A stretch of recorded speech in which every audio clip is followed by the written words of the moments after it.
Esta historia está basada en hechos reales en los que una niña frágil fue capturada por torturadores reales. En los primeros minutos de la película titulada Eden, vemos a un tipo abriendo un maletero de su coche. En ese momento escuchamos los gritos de una mujer. En un momento nos damos cuenta de que hay una chica atada dentro del maletero. Ella trata desesperadamente de salir, pero el chico le pide que se calme e indiferentemente cierra el maletero. A continuación se nos muestran los eventos que sucedieron el día antes del secuestro. Vemos la tienda de taxidermia, que es el lugar del trabajo de la chica que hemos visto en el maletero.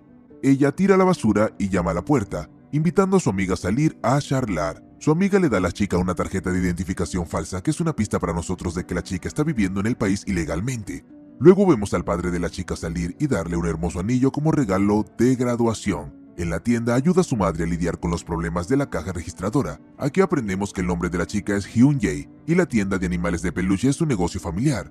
La chica pide permiso para ir a un bar con una amiga. Allí beben algunos cócteles y Hyun Jae nota la mirada interesada de un tipo con un uniforme de bombero sentado en una de las mesas del bar. Las chicas se acercan a él y se presentan y comienzan a coquetear. En algún momento la amiga de la chica se va y deja a Jae solo con el chico. Su nombre es Mario. Beben y habla, después de lo cual el bombero ofrece a la chica llevarla a su casa. Se detienen en el camino y comienzan a besarse suavemente. De repente Mario dice que necesita hacer una llamada telefónica y se apresura a un coche cercano. Jae siente algo sospechoso, recoge la placa del bombero y ve que es falsa.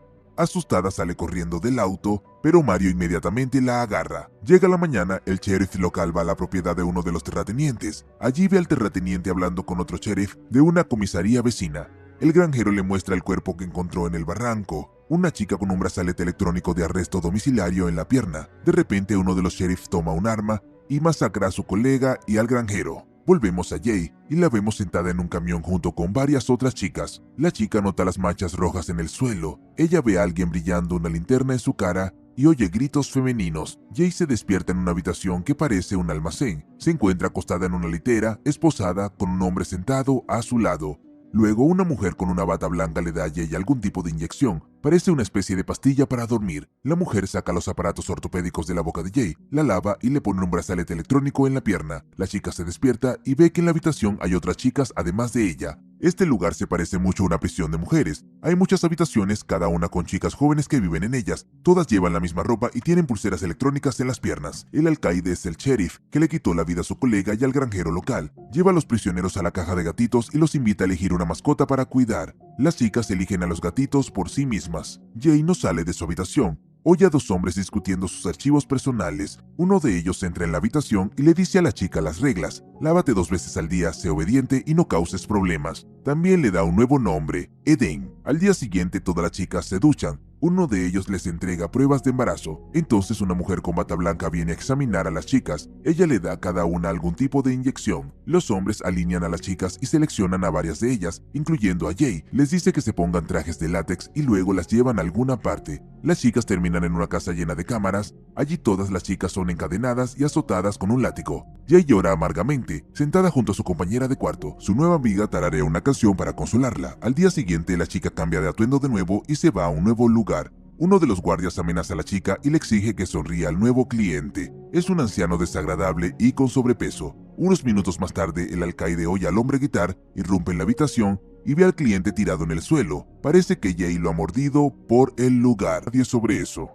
Al día siguiente, los guardias deciden deshacerse de los cuerpos de las chicas que por diversas razones no pudieron sobrevivir la noche. Svetlana también está entre ellas. Jae se une a ellos, se suben a un bote y nadan hasta el medio del lago, donde arrojan toda la evidencia al agua y luego pescan en paz. De repente, uno de los guardias decide deshacerse de su compañero. Jae mira esto con horror. El hombre dice que un poder superior le ha ordenado hacerlo. Al día siguiente, él y Jae llevan a otra chica a los clientes. La casa está llena de hombres. La chica se quema la mano en la estufa y uno de ellos cuida de la chica, lavando su quemadura con agua corriente y presionando una servilleta contra la herida. Es Mario, el mismo bombero que una vez la secuestró y la metió en un baúl. Jae va al baño y encuentra una habitación llena de cunas. Oye la voz de una mujer y ve a su amiga Priscila. La chica está embarazada y dice que la cuidan bien aquí. Sin embargo, Jae se da cuenta de que el bebé de su amiga difícilmente puede tener algo bueno que esperar. En el camino de regreso, el alcaide mira sospechosamente a la chica. Jae confiesa que ha visto una habitación que parece un hospital, por lo que está convencida de que están vendiendo bebés.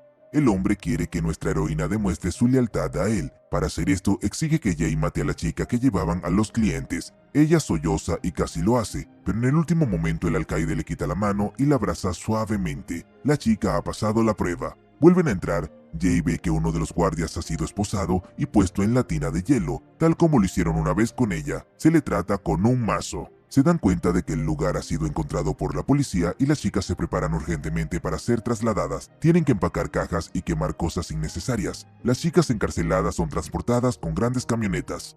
Jay elige un pasaporte falso por sí misma. Todos tienen que volar a Dubái. Jay se da cuenta de que ahora tiene una última oportunidad de escapar. Mientras su alcaide está en el baño, ella rocía su tubo con los químicos peligrosos que encontró en el armario. El hombre inhala los vapores venenosos y pierde el conocimiento. Jay se sienta a su lado y espera hasta que deje de mostrar signos de vida. Luego se corta el brazalete electrónico del tobillo, toma la bolsa de dinero y se dirige a la casa de Mario. Jay intenta negociar la libertad de Priscilla, pero Mario se niega a ayudarla, incluso por una enorme suma de dinero. La chica pide permiso para al menos ver a su amiga. Mario está de acuerdo, pero exige que Jay saque todo de sus bolsillos. Pero la cosa es que la chica inteligentemente ha escondido la jeringa con la sustancia peligrosa detrás de su espalda. La chica le da a Mario la última inyección de su vida y rápidamente va a Priscilla. Ella le dice a su amiga que su bebé ha sido vendido y le ruega que salga de allí. La chica comienza a llorar amargamente. Se van en el camión de uno de los guardias. Jay encuentra un teléfono público en el camino y llama a su madre, escuchando su voz por primera vez en mucho tiempo. Ahora tiene la oportunidad de un futuro feliz. ¿Qué opinas del resumen? Dale un me gusta si también estuvieras preocupado por el destino de esta chica y suscríbete al canal para ser el primero en ver los próximos resúmenes geniales.